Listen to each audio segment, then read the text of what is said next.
पंचायत चुनाव 2021 त्रिस्तरीय पंचायत चुनाव। इस पंचायत चुनाव में पहली बार बहुत चीज नया होने वाला है, नया प्रयोग होने वाला है। बिहार के पंचायत चुनाव में बहुत सारे चीजें हैं जो पहली बार होगी, इससे पहले कभी नहीं हुई थी। जी हां, बिल्कुल आप सही सुन रहे हैं। मैं सारे नया प्रयोग हो रहा है उसकी जानकारी दूंगा, लेकिन उससे पहले आपसे गुजारिश है कि आप इस चैनल पे नए हैं तो चैनल को सब्सक्राइब कर लीजिए। वीडियो अगर पसंद आए तो लाइक कीजिए और शेयर कीजिए। नमस्कार, मैं हूं अभय कुमार, आप देख रहे हैं ठोक तंत्र। ठोक तंत्र में आपको बता रहे हैं त्रिस्तरीय ग्राम पंचायत चुनाव में क्या कुछ नया होने वाला है। तो सबसे पहली बात जो चर्चा में है कि यह चुनाव पहली बार 10 चरणों में होगा। दूसरी जो नई बात यह है कि यहां इस बार का चुनाव 2021 का चुनाव ईवीएम मशीन से होगा। और एक नई बात और लागू हो रही है कि एक बार जैसे पहले चुनावों में होता था कि पूरे बिहार में, पूरे प्रदेश में एक बार आचार संहिता लागू कर दी जाती थी, इस बार बिल्कुल वैसा नहीं होगा। इन तमाम बिंदुओं पर हम चर्चा करेंगे। तो हम कहते हैं कि इस पंचायत चुनाव में पहली बार चरणबद्ध, चरणवार आदर्श आचार संहिता लागू किया जाएगा।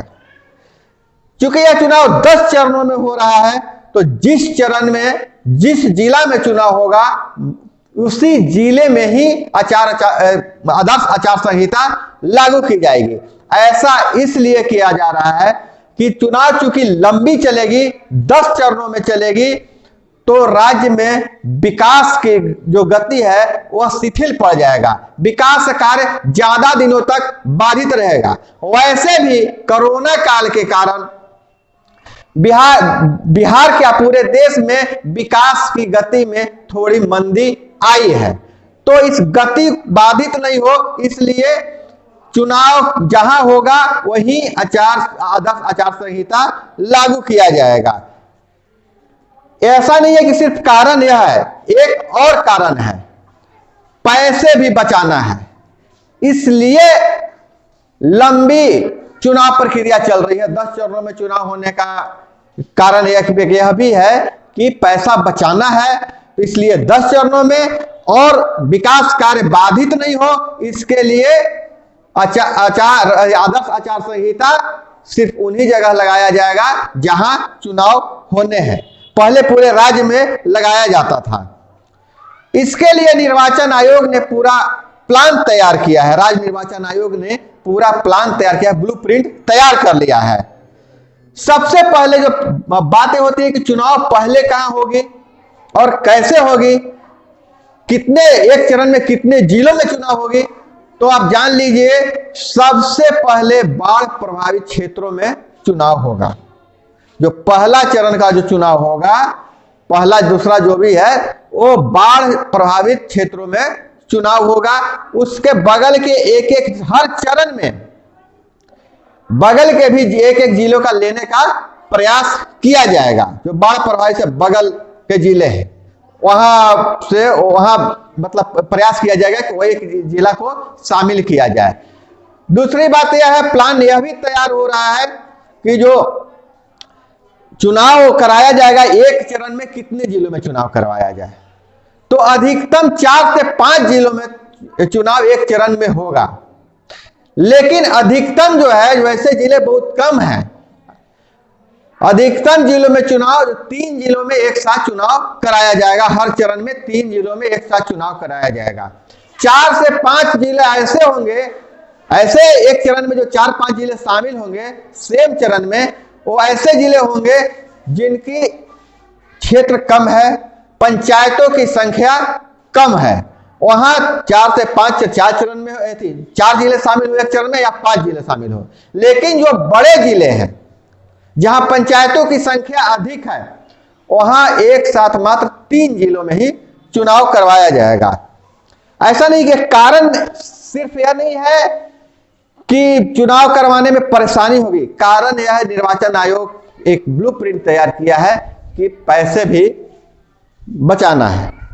आपको पता होगा कि मंगलवार को जो बिहार कैबिनेट की बैठक हुई थी उसमें 122 करोड़ रुपए बैलेट यूनिट खरीद के लिए, ईवीएम खरीद के लिए जारी किया गया, आवंटन करने का मंजूरी दे दिया गया था, जिससे केवल 90,000 बैलेट यूनिट खरीदी जा सकती है। और 90,000 बैलेट यूनिट अगर खरीदी जा सकती है तो उतना बैलेट यूनिट से पूरे बिहार में चाहे ज्यादा जगहों पर चुनाव करवाना संभव नहीं है।